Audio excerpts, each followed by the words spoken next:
Hello. In this YouTube clip I wanted to show a bit from my darkroom that I have been building the last year during Corona. Before going into the darkroom, here is my project wall where I put all my latest prints. I normally do 300 by 300 millimeter paper copies, so it's designed for that. The prints are in between two glass pieces of glass, so it gives a nice 3D look on the wall, and it's makes also sure the print is totally flat. And also outside the darkroom I do my selection of negatives which I want to work with, and I do it to make sure it's clean and safe. Inside the darkroom I build up the complete room within half an hour. My enlarger is designed for 6 by 6 negatives.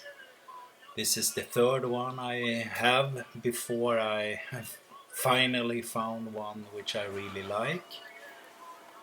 I have a wet area and a dry area, and I work clockwise in the room. I try to have a process which is repeatable and consistent, so I can repeat my prints, and I use RC papers for now. Later on I will try true paper, fiber paper as well. I try to have it as lean as possible on my working place.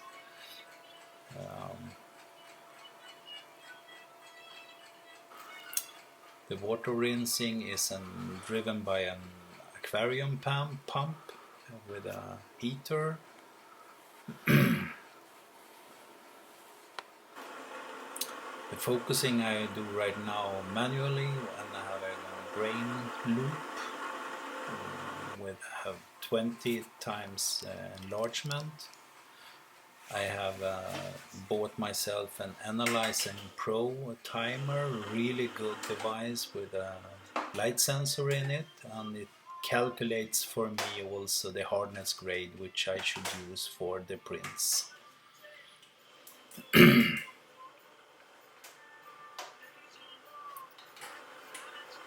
You measure the dark area and the light area, and automatically the machine tells you which hardness grade I should use and the exposure time, and it's quite accurate. All my test strips I store in a safe box, which makes it really easy to work. My test strip maker, I redesigned an old one with magnetic foot, so it's stable. It has plus and minus 3 f-stops and the nominal in the middle. Just to have a repeatable process, always the same. I use the filters in the enlarger instead of under lens filters, and I have noticed that the Ilford system works very well with my filters built in, so it works well. The developing and the fixing area is automated with a timer on each bath. It works, it shakes 90 seconds. You can adjust the speed, and by this I get more time to do other things in the darkroom, and it's also good for repetition that you use always the same times and the shaking. Works quite well. I have calculated that I save roughly 30 hours of manual shaking per year by doing this, and I do roughly 300 prints per year. I can adjust the speed on it, and I can turn it on and off. It's a 12-volt system.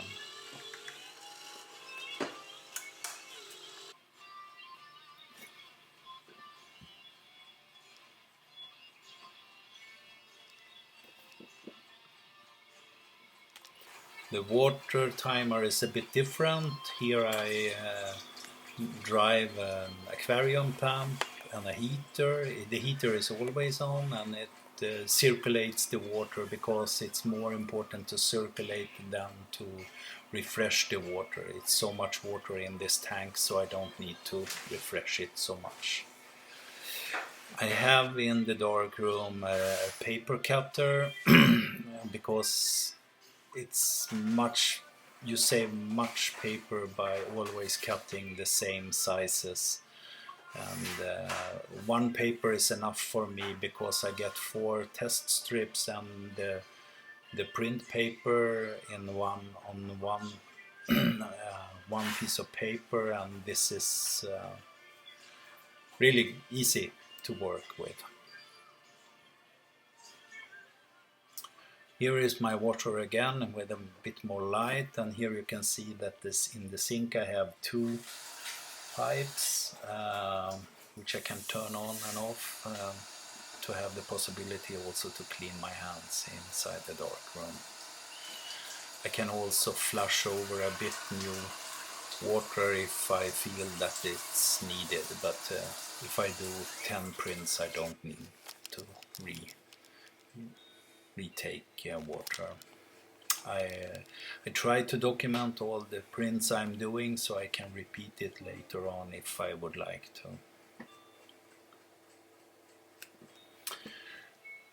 The enlarger was without the power box when I bought it, so I needed to design it myself, and it's a 24 volt 250 watt power box with an integrated timer also if I would like to use it. And I have also started to prepare for an electronic focusing system. Last but not least, I try to recycle the chemicals as much as possible. Yeah, it's a cocktail of all the chemicals which I use, which I store in the same box, so to say.